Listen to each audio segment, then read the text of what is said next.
Video. খুব ভয় লাগছে, তাও বলছি যে আজকে বড় মাকে পুজো দিতে গেছিলাম।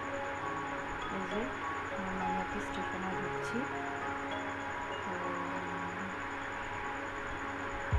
মানে ট্রেন থেকে নামবো আর কি। যদি ভুল ত্রুটি হয় তাও বলো। পুজো স্টেশন থেকে ভেবে হাঁটছি। আজকে রবিবার ছিল, প্রচণ্ড ভিড় ছিল, প্রচণ্ড ভিড়। মায়ের এত দর্শনার্থী বলবার মতো না।